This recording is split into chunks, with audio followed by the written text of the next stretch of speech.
Imagine you are talking to an American. You are curious to know about what they did during the holidays of Christmas and New Year's. How can you ask about these or other holidays? How can you build a discussion about the holiday season? In this everyday grammar, we will explore how you can form common questions and answers about the holidays. Let's start with some important terms and ideas. The Christmas and New Year's holidays are important in the United States. Common good wishes during the season include Merry Christmas and Happy New Year. But how do you build a discussion around the subject of such holidays? You can start with yes or no questions, which involve the helping verb do. The structure is generally do plus subject plus celebrate plus the holiday. For example, you might ask, do you celebrate Christmas? Or, do you celebrate New Year's Eve? the person you ask these questions to might answer with a yes or a no. Both answers can lead to interesting discussions. But for the sake of today's report, let's assume the answer is yes. You can follow up with more detailed questions about what the person did for Christmas and New Year's. You might need to ask open-ended questions, questions that are not asking for a yes or no answer. The word what is commonly used to ask open-ended questions about basic actions. We combine what with the helping verb do to form the following structure. What plus do plus subject plus do plus rest of the sentence. Notice that the verb do appears twice in the structure. Here is how one might use this structure to ask about holiday activities. What did you do for Christmas? Or, What did you do on New Year's Eve? note that the first example of do is in its past tense form. What did? This is because we are asking about an event in the past. You could hear answers that go in a few different directions. One of the most common answers will involve the simple past forms of the verbs go, see, or visit. For example, a person might say, I went to my grandparents' house, or we saw our cousins, or we visited my brother. Note that the person could be speaking for themselves and use the subject pronoun I, or they could be speaking for their family and use the subject pronoun we. Now let's work with these ideas. Ask a yes or no question about the holiday Hanukkah. It is a Jewish holiday around the end of the year. Pause the audio to consider your answer. Here is one possible answer. Do you celebrate Hanukkah? For this next question, imagine that you celebrated New Year's Eve in New York City's Times Square. How would you use the verb see if someone asked you about what you did? Pause the audio to consider your answer. Here are a few possible answers. I saw crowds and decorations. Or, I saw the ball drop. there are, of course, other answers.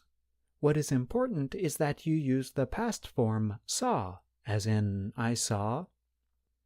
The next time you hear Americans discuss the holiday season, pay careful attention to the kinds of questions and answers that they give. Such questions and answers are not only useful for talking about holidays, but for many other activities as well. I'm John Russell. Welcome to Learning English, a daily 30-minute program from the Voice of America. I'm Ashley Thompson. And I'm Dan Novak. This program is designed for English learners, so we speak a little slower, and we use words and phrases especially written for people learning English.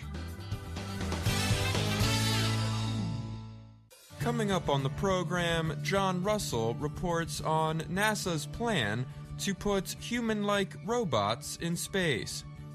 Gina Bennett has a story on being connected to the world. Brian Lynn has this week's health report on how 2 treatments for sickle cell will be unavailable to many people who need them. Later, Andrew Smith and Jill Robbins present the lesson of the day.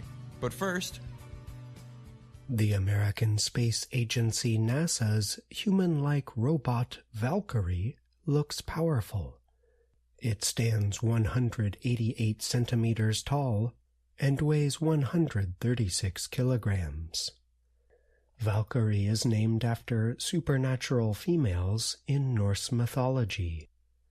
The robot is being tested at the Johnson Space Center in Houston, Texas. The robot is designed to operate in damaged, human-engineered environments, like areas hit by natural disasters, NASA said.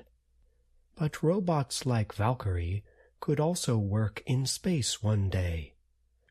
Robots that look like humans, or humanoid robots, have a torso, head, 2 arms, and 2 legs. Engineers believe that humanoid robots will be able to work similarly to humans and use the same tools and equipment. They just need the right software. NASA Dexterous Robotics team leader Sean Ozemy said humanoid robots in space could do dangerous jobs. Such jobs include cleaning solar panels or dealing with equipment outside the spacecraft. As a result, human astronauts could pay more attention to exploration and discovery. We're not trying to replace human crews. We're really just trying to take the dull, dirty, and dangerous work off their plates to allow them to focus on those higher-level activities, Ozemy said. NASA is partnering with robotics companies like Apptronik, which is based in Austin, Texas. The goal is to learn how humanoid robots developed for purposes on Earth could help the development of future humanoid robots meant for space. Apptronik is developing Apollo, a humanoid robot whose jobs on Earth will include working in warehouses and manufacturing plants. The robot can move packages and organize objects. Apptronik plans to start providing the humanoid robots to companies in early 2025. Apptronik Chief Technology Officer Nick Payne said Apollo has strengths in comparison to humans. We're targeting having this system online 22 hours a day, Payne said. This does have a swappable battery, so you can work for 4 hours, swap the battery, and then keep going. Apptronik Chief Jeff Cardenas said there are many possibilities as new software and development increase Apollo's abilities.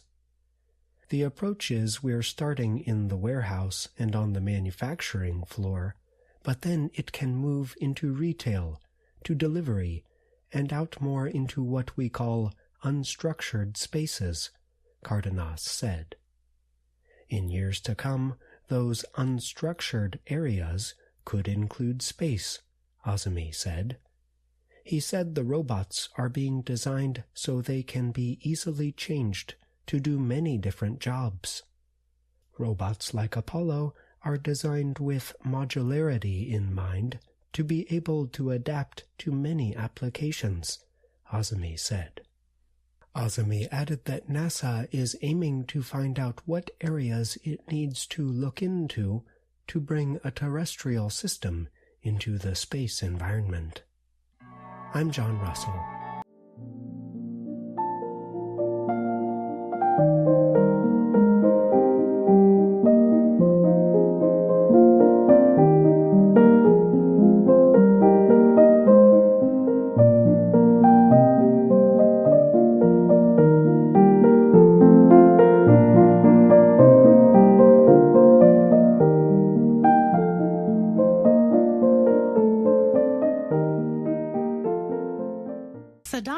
Sadikova is an English teacher in Jazak, Uzbekistan.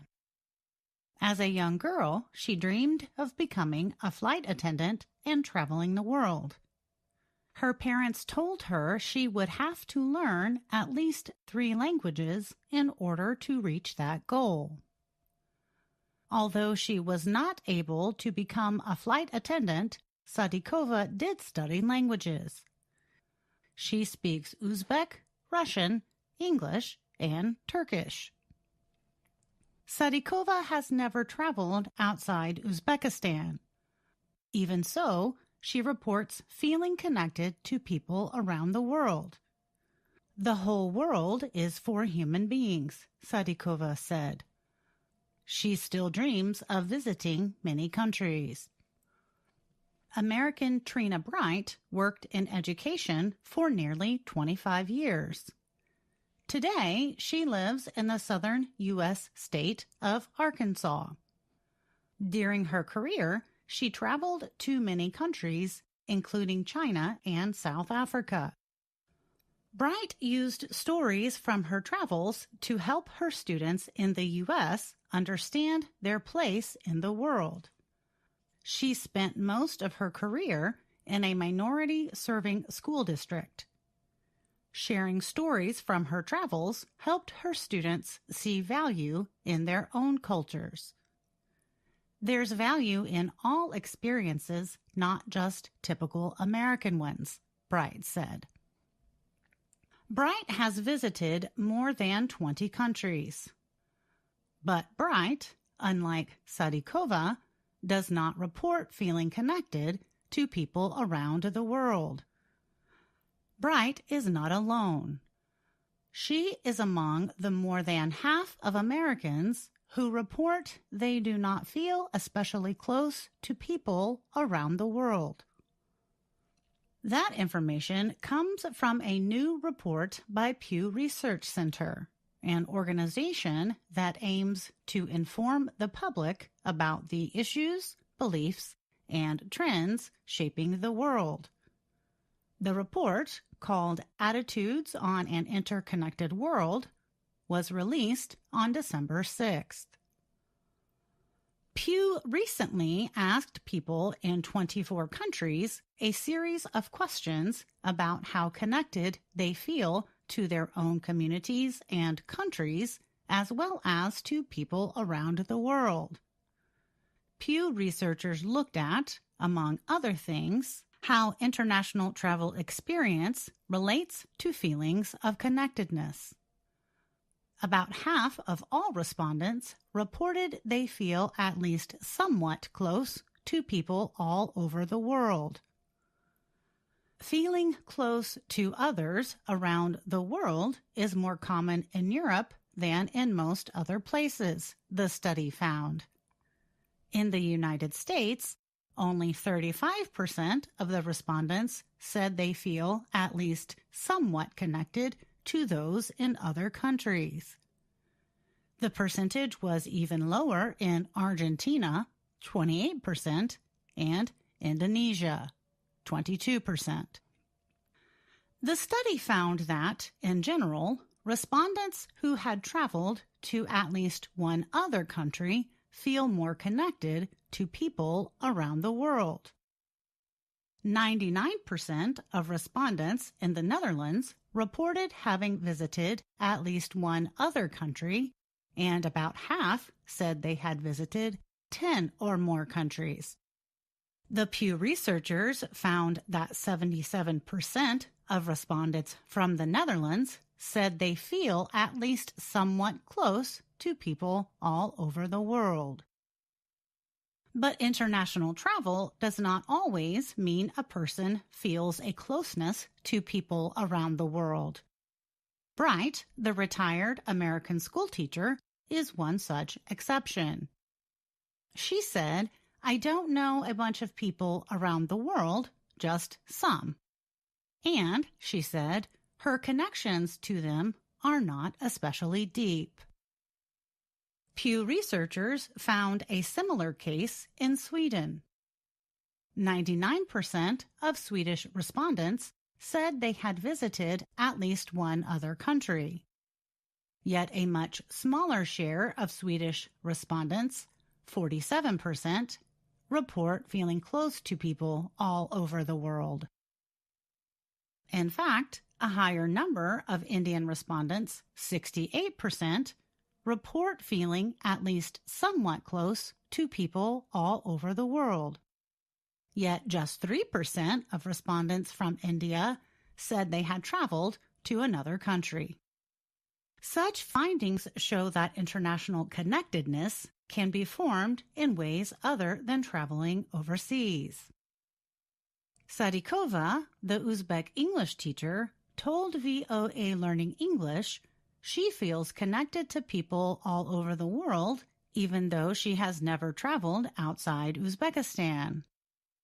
She said, "Some years ago, it was difficult for us to get information about people in the world, but currently, because of media, it is quite easy to get acquainted with events and news." I'm Gina Bennett.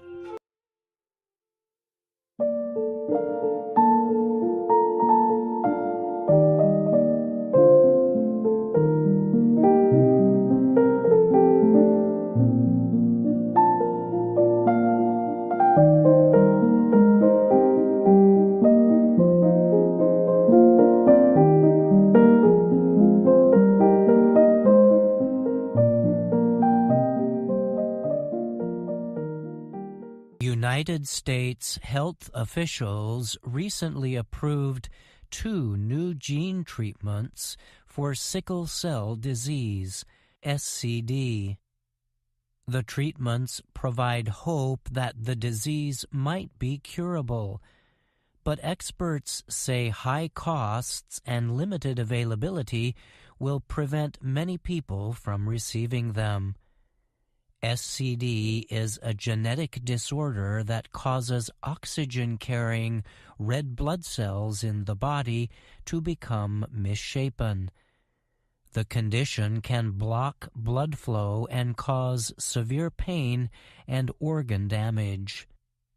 SCD is more common among Black Americans, Africans, and Middle Easterners than other population groups. Many children with the most severe form of the disease die before age 5, usually from an infection or severe blood loss. Worldwide, the disease is believed to affect millions. It is known to be common in places with high cases of malaria, like Africa and India. Scientific research has shown that people who have SCD seem to react less severely when they are infected with malaria. While an estimated 1 million people suffer with the condition in India, many of them will not get the chance to receive the new gene treatments. The situation is not new to developing countries. Many have long faced limitations on medicines and other treatment methods for disease. But the problem is even more severe with the new SCD treatments and other gene-based methods. This is mainly because of the high cost of treatment. The 2 methods approved in the U.S., both of which are given as a single treatment, cost between $2.2 million and $3.1 million. In addition, the treatment itself can be difficult to carry out in developing nations. This is because the process generally involves several steps and requires longer stays in well-equipped hospitals. Vertex's treatment, called Casgevy, is designed to repair the genetic condition that causes misshapen cells in sickle cell sufferers. It uses a gene editing technology called CRISPR to do so. The other treatment, offered by a company called Bluebird Bio, does not use CRISPR technology, but it requires a similar treatment process as Vertex's version. Dr. David Altshuler is the Chief Scientific Officer at Vertex. He told the Associated Press that while there is clearly a great unmet need for the new SCD treatments, the process also presents challenges. Altshuler said Vertex is working to simplify the treatment process to make it available to more people. For example, his team is seeking to develop a medication in pill form that could perform similarly to the gene editing method. But experts have warned that simpler treatments will likely still be too costly for many people. This has led to calls for governments and non-profit organizations to get involved to help provide financial assistance to patients. Gautam Dongre lives in the city of Nagpur in central India. His 2 children suffer from SCD. He told the AP he has been praying the treatment should come to us. Dongre's son is now 19 years old and his daughter is 13. They both currently take a drug called hydroxyurea. That drug has long been used to help prevent the formation of sickle-shaped red blood cells in an effort to control pain and other damaging effects. Dongre leads India's National Alliance of Sickle Cell Organizations. He said many patients in rural parts of India are dying at very young ages without getting effective treatment. He added that if the gene treatments for SCD one day make it to India, he would like his children to be among the first to get them. But Dongre noted that people in all countries, rich or poor, should be able to get the latest treatments available. We are all part of one single planet, he said. I'm Brian Lynn.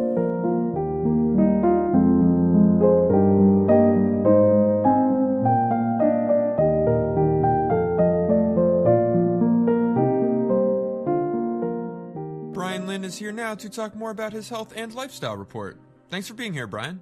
Of course, Dan. Thanks for having me.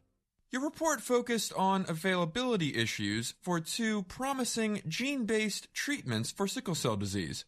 You pointed out the disease is common in places with a lot of malaria cases, India being one. Many people there likely will not get the new treatments. What other areas are likely to face the same issue? Yes, so another country is Tanzania in East Africa, which also has a significant problem with sickle cell disease. Officials there have already partnered directly with drug companies in an effort to improve availability to existing treatments for the disease. But as the report mentions, these treatments are not completely effective in getting rid of symptoms of the disease, which can be quite severe, especially in children. And it was also pointed out that the cost of these one-time gene treatments is very high, putting them out of reach for most people in both of these countries. Yes, this is the other major problem. The current prices range from $2 to $3 million, which really puts the treatment out of reach for people not only in India and Tanzania, but throughout the world. Another problem in the developing world is that many areas lack the modern hospitals and equipment necessary to support this kind of modern therapy. The report does note, however, there are companies seeking to simplify the treatment process to make it available to as many people as possible. Okay, thanks again for being here, Brian. You're welcome. Thank you, Dan.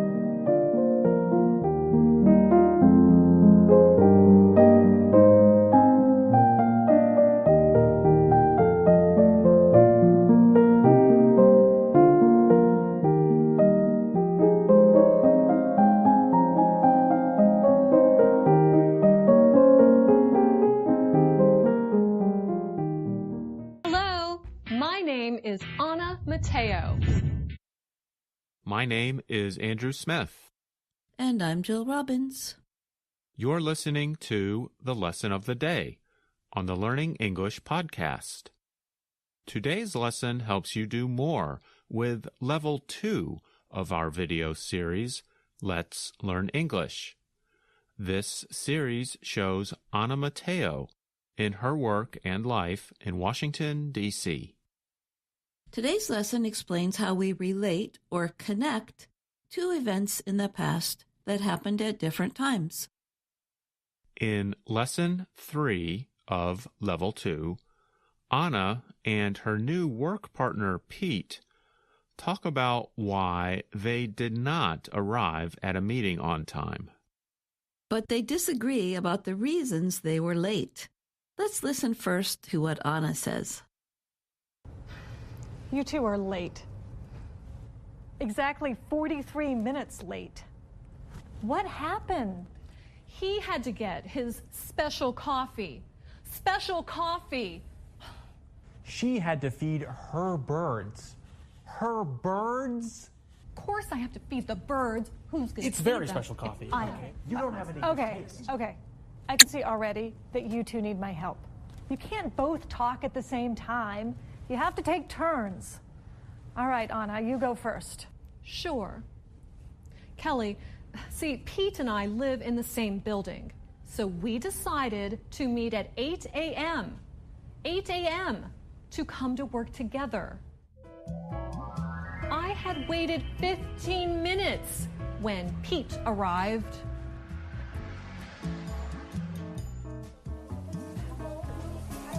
After Pete had wasted time waiting for coffee, we were late. I left you a message. Ana explains that they were late after Pete had wasted or spent too much time getting his special coffee. Notice that there are two events in the past here. They were late, but before they were late, Pete had gotten some coffee. When one event in the past happens before another event, we can use the past perfect tense to make this clear. We use the auxiliary verb had plus the past participle to show what happened first. That's why Ana said Pete had wasted time.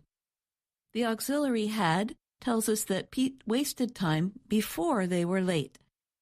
Now let's listen to Pete's explanation of why they were late. And listen for when he uses the past perfect tense. Yeah, that's not why we're late. This is why we're late. I had arrived on time at 8 a.m., but didn't see Ana. She was standing behind a tree. I think she was hugging it. I always walk to work, but she said that would take too long and that a scooter would be faster. It was awful. I hated it, and it added too much time to our commute. Then Ana stopped by a pond to feed the birds. She had named them after characters from books and yelled the names out loud. Romeo, Juliet, Sherlock. By the time she had fed all the birds, we were late. Did you hear Pete use the past perfect? Listen again to this sentence. I had arrived on time at 8 a.m., but didn't see Ana. Now think, what happened first? Pete's arrival or Pete's not seeing Ana? That's right. First, he arrived at 8 a.m., and then he didn't see Ana. Here's one more example from Pete. By the time she had fed all the birds, we were late. We often use adverbs with the past perfect to help show how the two events relate to each other in the past. In this example, Pete uses the adverb phrase by the time, which means when an action has been completed or finished. Other adverbs commonly used with the past perfect are the adverbs already and never. For example, we might say, I had already seen that movie, so I didn't go with my friends when they went to see it. I had never given a speech before, so I felt nervous. Jill, those are good examples, but what about those times when we say had? That might sound a little strange or perhaps surprising to some of our listeners. That's true, but if the main verb is have, the past participle of have is had. And because we use the auxiliary had, that gives us the two words had. Of course, it's easier to understand if you hear it in a sentence, like this one. Because I had such a hard time learning, my professor didn't think I should continue with that subject.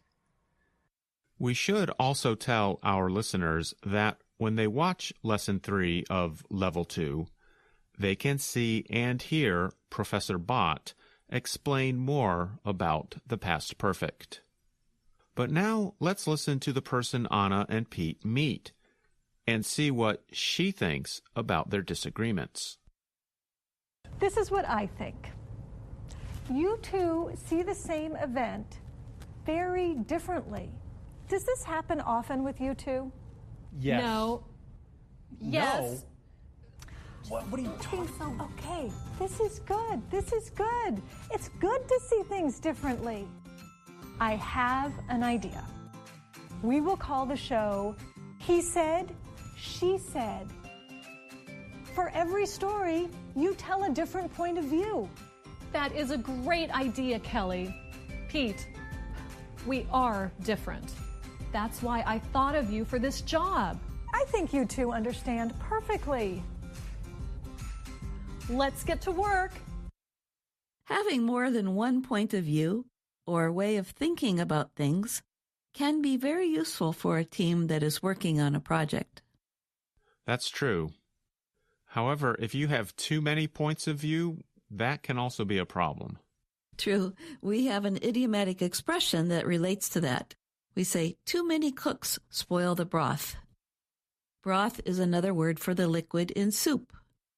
The expression, too many cooks spoil the broth, means if you have too many people trying to be in charge or in control, it's difficult to get the job done.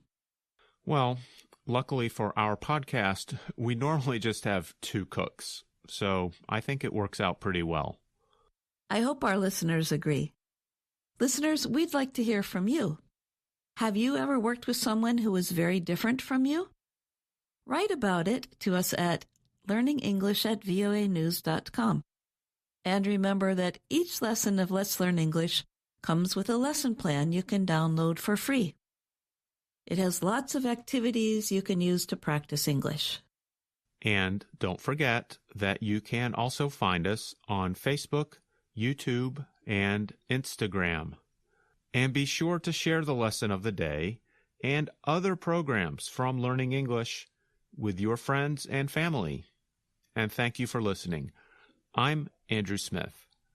And I'm Jill Robbins. And that's our program for today. Join us again tomorrow to keep learning English through stories from around the world. I'm Ashley Thompson. And I'm Dan Novak.